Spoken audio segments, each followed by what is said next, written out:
Alors maintenant qu'on a trouvé la valeur de B, on va être capable d'aller trouver l'expression algébrique de la valeur de A. En premier lieu, on pourrait remplacer la valeur de B, ou sinon, on peut aller effectuer la multiplication qui est ici.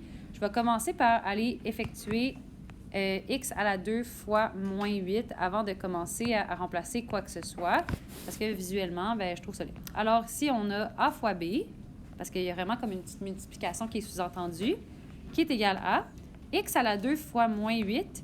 C'est juste qu'en ce moment, c'est placé dans le désordre, mais c'est la même chose que moins 8x à la 2, parce que c'est comme si on avait moins 8 fois x à la 2 ici. Puis ensuite, on a le plus 10x.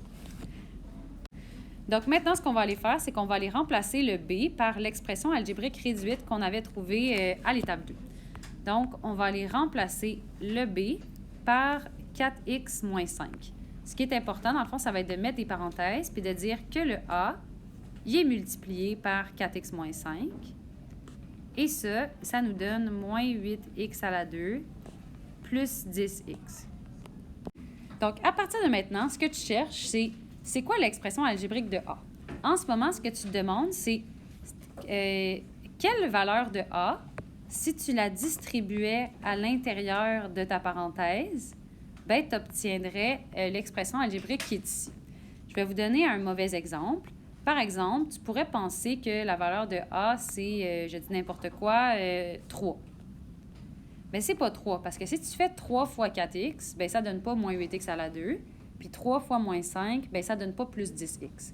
Fait que c'est pas ça la réponse du A.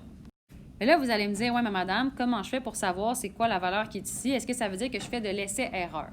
Moi, ce que je vous conseille de regarder en premier, c'est de vous dire, bon, je cherche la valeur de A, donc tu mets A égale. Puis ensuite, on va y aller étape par étape. Donc, premièrement, tu vas regarder le signe.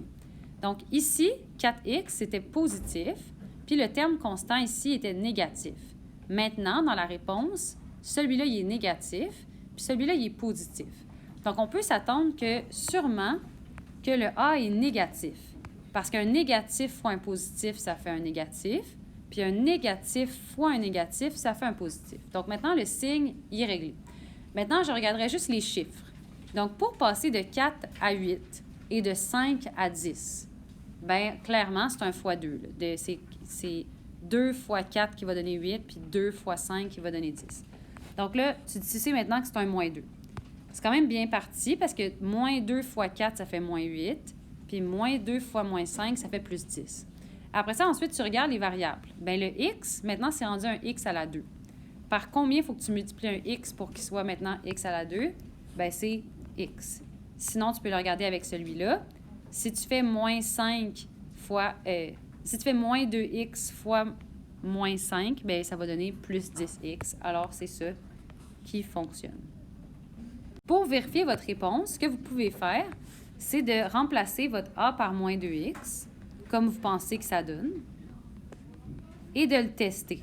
Si tu le distribues dans ta parenthèse, est-ce que ça fait bel et bien l'expression algébrique qui est ici?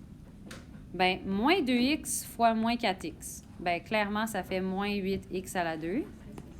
Puis moins 2x fois moins 5, clairement, ça fait plus 10x. Donc, tu le bon. La valeur de A, c'est moins 2x parce que c'est ça que si tu distribues dedans, ça donne ça ici.